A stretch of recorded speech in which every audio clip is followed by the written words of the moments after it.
Welcome to This Week in Cannabis Live. I am Jay Rosenthal. That is Marc Hauser, and that is Ben Larson. We are coming at you live on this Friday. It's noon Eastern here on the East Coast. It's 9 a.m. Pacific on the West Coast. And if you're in somewhere in the middle, it's probably somewhere in the middle. Marc, Ben, welcome. Good morning. Yeah, we're going to have plenty of time to talk. So, because we are some of the big mouths that we share this screen with sometimes won't even be here. So we can just hog up all we want. Just kidding. It's been 1 week roughly since rescheduling was announced of medical cannabis. We know everything we need to know now, right, Marc? Right, Ben? Like all the questions have been answered. Oh yeah. I feel like it's like a mythical beast. You chop off its heads and two more grow in its place. And yeah, I've entered into many conversations this week, asked a lot of questions, got a lot of answers, but always coming out with more questions. I want to ask a question. Were those answers firm answers, or it could be this, on the other hand, it could be that? It was firm opinions. Firm opinions, okay. And Marc, what about you? You're a lawyer. I feel like this is like we all like got the monkey's paw and we asked for a wish, but then it was the wish was granted, but it was one of those ironic wish grants, so that everything that was bad is good, but it was really bad underneath. Or it came with all these sort of it's all sort of ugly.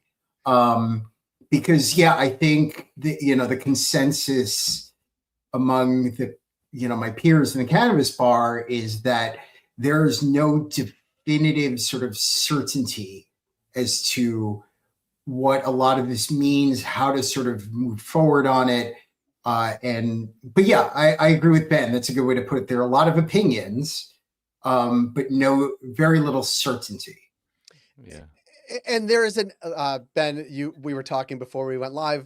There's an application process live, I guess, on the DEA's website. If you are a state licensed dispensary operator, The one thing I know about it is that you unbelievably have to pay for the fee with PayPal, which I don't know if they think that is like a nod to Elon Musk or something, but what is that application like? And is anybody filling it out? What is your sense? Because you don't fall into the dispensary category, but would fall into other categories. What do you know?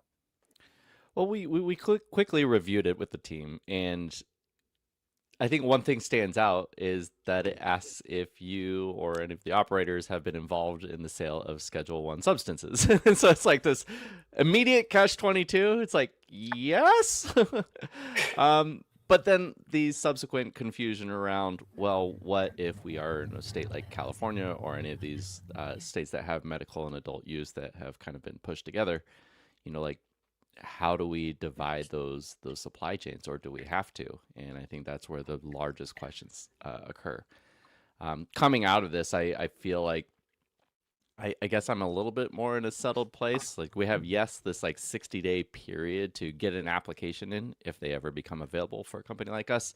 And so it's like there's a little bit of hurry there, but the rollout and impact of all of this is what's unforeseen, right? How are the states going to adapt? How are all the regulatory structures going to adapt? And, will the MSOs actually allow interstate commerce and blah, blah, blah, blah, blah. So it's like quick, get an application in, but don't change the business plan immediately.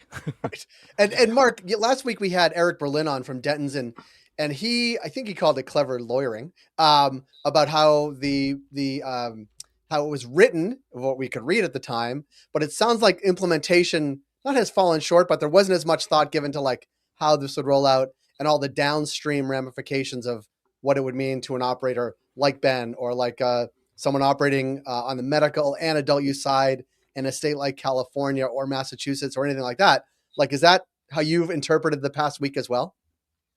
Yes. I mean, even just that 60-day window, what's the meaning of that? What if you don't? I mean, it doesn't seem like you're not, it doesn't suggest that you're not allowed to register after the 60-day period has ended.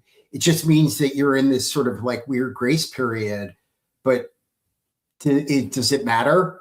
We don't know. And, are they going to enforce that? We don't know.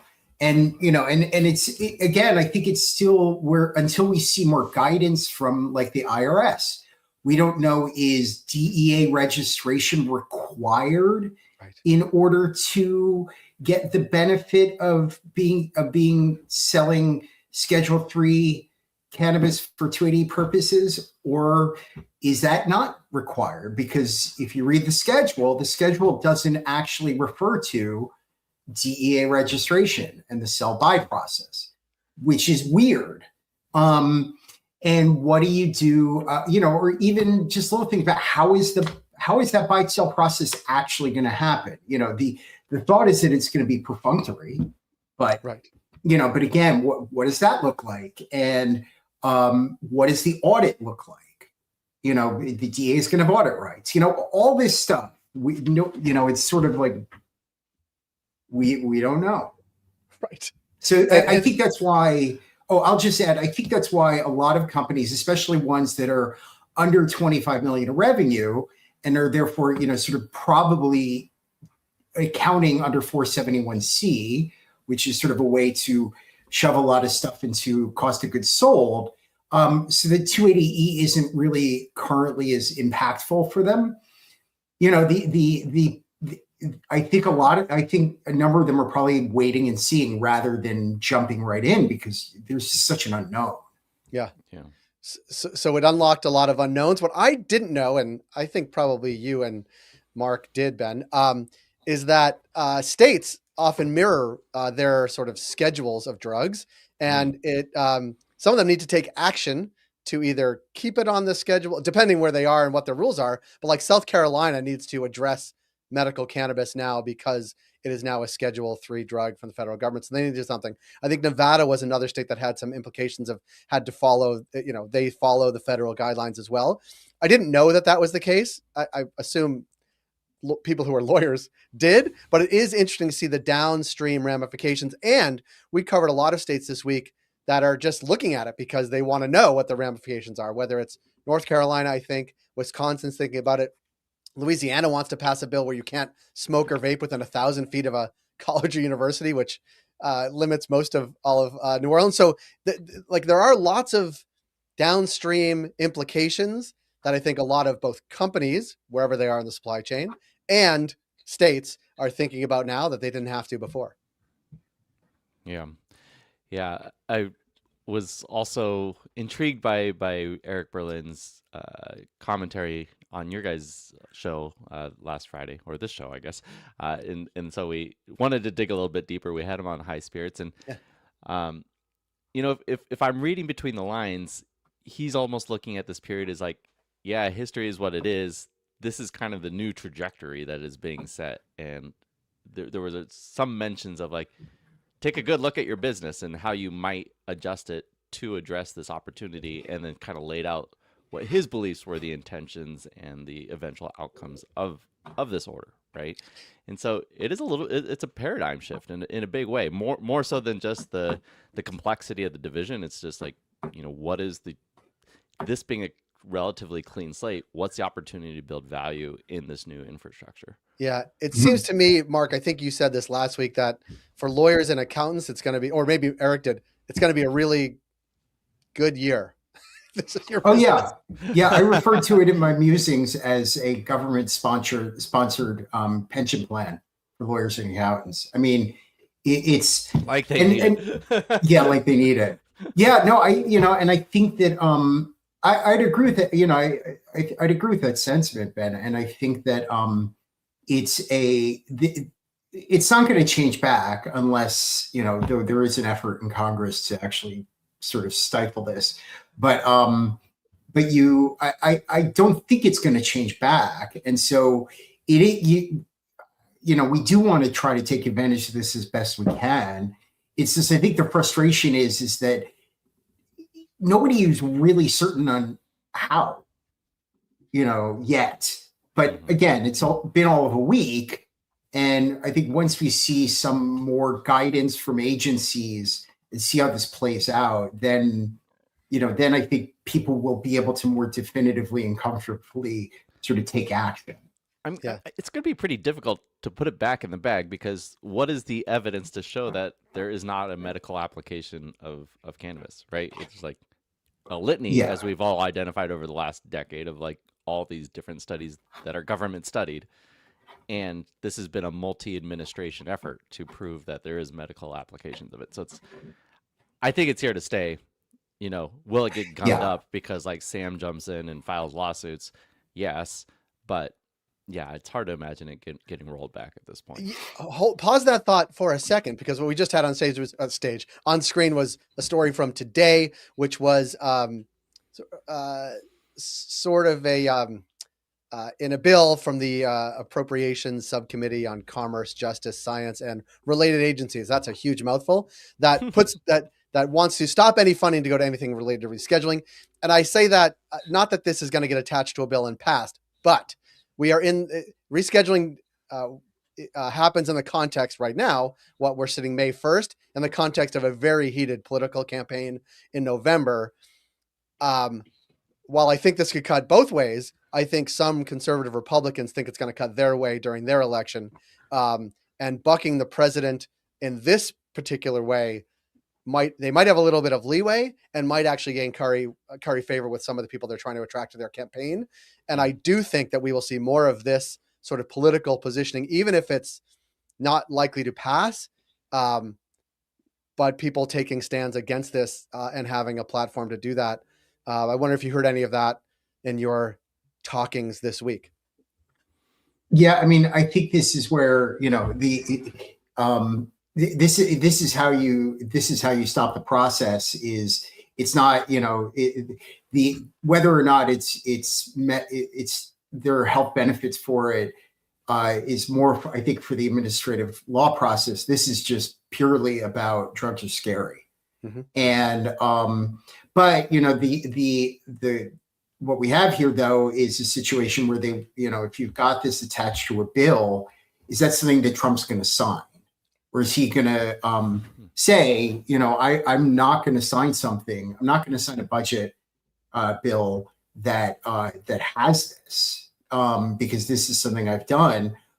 Or does he is this 3D chess? And this is a way that he sort of got to do something.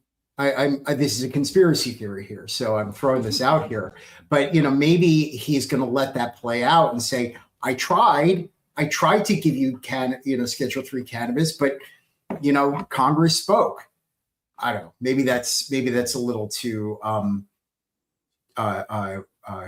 deep. Well, I don't know if it's too deep, but undoing something that actually did happen in Congress would be shocking, because the political machinations of DC are not this administration's strong suit. They're more of a let's bulldoze and ask questions later.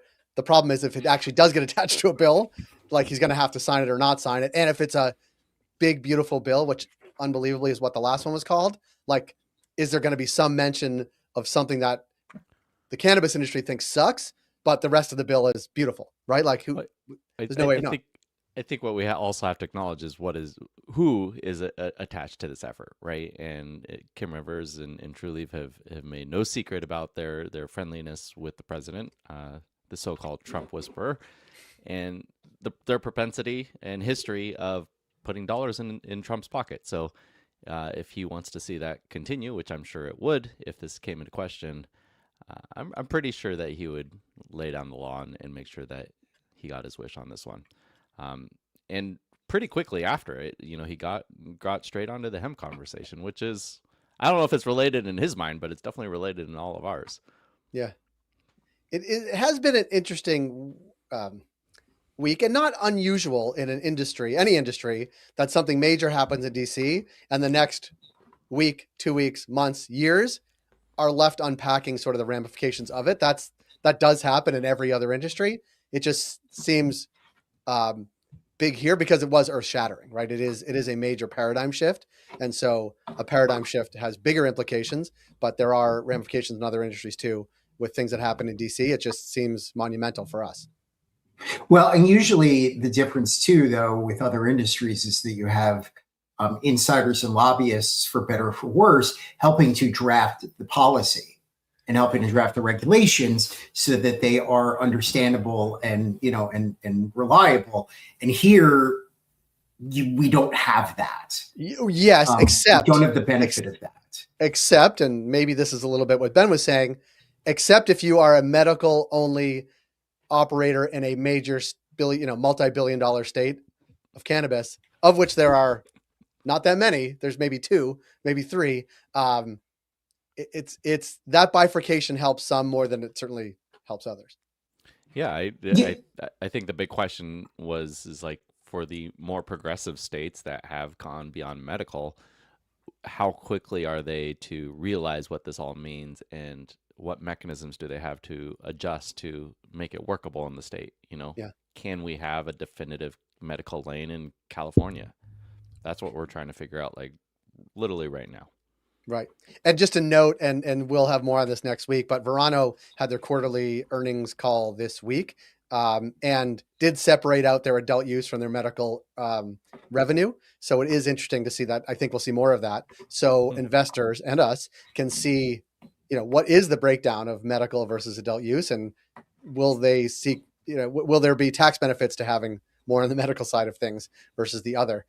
We shall see more of that as well. Anything that is like, what is one big hairy question you need answered, Mark, and you need answered, Ben, that I don't know if we'll get there in the next week, but like, if you knew this one bit of information, what would it unlock? What would it be, and what would it unlock? I'll go ahead and start. 1, how to apply as a non-dispensary owner. 2, have I indeed sold Schedule I drugs in the past? And 3, like, how does CANRA, and CANRA has their external stakeholder event coming up this month, or maybe it's next month. So it'll be interesting to think how the collective regulating bodies and states are thinking about adjusting to support, hopefully, cannabis businesses in this kind of paradigm shift. Mark? I want to know for sure what's the difference between being a DEA registrant and not, for purposes of medical, state licensed medical cannabis. We all have our interpretations of what it means, but we don't know for certain what it means. Yeah. But Mark, you brought up an interesting point about the DEA inspections, right? That oversight. And so immediately because of that, I am, regardless of the uncertainty around everything, very much thinking of this as like distinct lanes, similar to how we were already thinking about hemp and cannabis, right?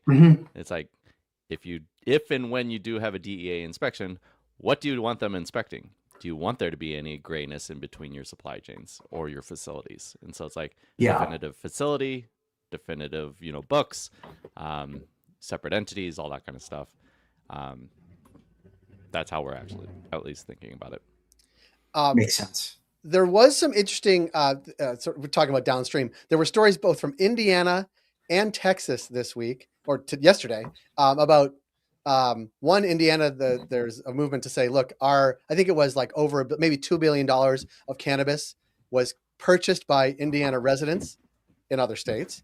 So like there's some pushback there, like, wow, we ought to be seeking some of that tax revenue if we could do something even medical here in Indiana. And the other was that an overwhelming majority of Texans believe that medical cannabis should be legal and the program should be more robust. And the polling was done by the president's pollsters, apparently. So there's some interesting, the Trump effect in some of those states might actually move some states to either more robust or open up their medical programs. We shall see. I have no predictions on that, or not. Right. I have no predictions on that. Just because it's popular doesn't mean squat. That's true. I'm gonna. When it comes to drug, I should say, when it comes to drug policy, certainly. I'm going to clip that because that is a truism there. I want to share one thing we had on the general counsel of Nabis, which is a logistics company, delivery company on the wholesale side of things in cannabis. This is the biggest. What Mike Feldman had to say about Schedule I, Schedule III, and the rest. Schrödinger's cannabis, because it really is. It's both Schedule 1 and Schedule 3 at the same time. It's a bizarre outcome. And I think there's some very interesting operational questions and logistical questions. That's a new series where we've launched called Rescheduling What's Next. But it was interesting to talk to him about what it means to their business, but also they're unpacking the same thing that we're unpacking on the show, with real implications for their business and benefits potentially too, which is interesting. I want to shift one more. Go ahead, Mark. Oh, I was just going to make a joke that for years I've written that cannabis has a quantum physics problem, that it's both legal and illegal at the same time. Just like a particle is, or light is both a wave and a particle at the same time, or I guess a photon, if I'm getting that right. And so, so it's got this. So, I mean, he makes the same point that cannabis is now Schedule 1 and Schedule 3 at the same time. And you don't really know until you open the box and see if the cat is dead. Well, he also referenced, he gave a hypothetical where a granddaughter comes from Nevada to California, where her grandmother is a medical cannabis patient, but the woman from Nevada can't actually get medical cannabis in California, and they buy from the same place, buy the same product. This was Schrödinger's cannabis, and that one is, Schedule 3, the other is Schedule 1. The ramifications we will know for some time, unless or until the June and July sort of hearings, the whole kit and caboodle, and then we can unpack that for months. One last bit, we had on our show Rick Bashkoff from Lit Alerts talking about winners and losers, not many losers, around 420. But he did have this to say, and we could talk about sort of the prevalence of pre-rolls and as a category. Pre-rolls was definitely the winner. It takes share from mostly vapes and concentrates. Edibles and flowers held up pretty well, particularly within pre-roll. Again, this is not a 420 trend. This is a national trend. Infused pre-roll is becoming much more popular. We're seeing more and more pre-roll companies release those SKUs, and that was definitely a heavy portion of the new drops and specials were around infused pre-rolls. People love their convenience, and I think that when retailers are looking to move those convenience products, pre-rolls seem to be the easiest one. I thought that was interesting insight, and we have, of course, seen it in some of what we've reported from Lit Alerts. But any surprises there, Mark, Ben? No. No. Yeah, people love their pre-rolls. And I think I referenced this when I was talking to him earlier in the week, is that even in 2016 or 2017, when Canada was about to legalize, 2018 when it did, I had an interview with the CEO who I said, well, where are you right now when I'm interviewing you? He said, well, it's all hands on deck to get as many pre-rolls out the door on legalization day, because there's an insatiable appetite for pre-rolls. And that was during the medical program here in Canada. And certainly it's gone up since then, and ever increasing share, that convenience factor. And I think it also coincides with just better quality on the pre-roll side. But yeah, interesting. Makes sense. And then infused pre-rolls, I think in Nevada, there's like a whole board dedicated to it. The dispensary I go when I'm in Nevada, it's like only infused pre-rolls you can get. Yeah, it's a big section of the pre-roll category in California as well. Yeah. Well, Mark and Ben, we did this all by ourselves. That's pretty amazing. There you go. It's pretty good. We also made it to May. So thank you for making time today in the morning, both of your times, and the afternoon here in Toronto. Mark, Ben, thanks for joining us, and we'll be back next week. Thanks, everybody. And actually, sorry, one programming note. If you're going to be at MJ Unpacked in Atlantic City, I will be there Tuesday, Wednesday, Thursday. We're having a breakfast Wednesday morning.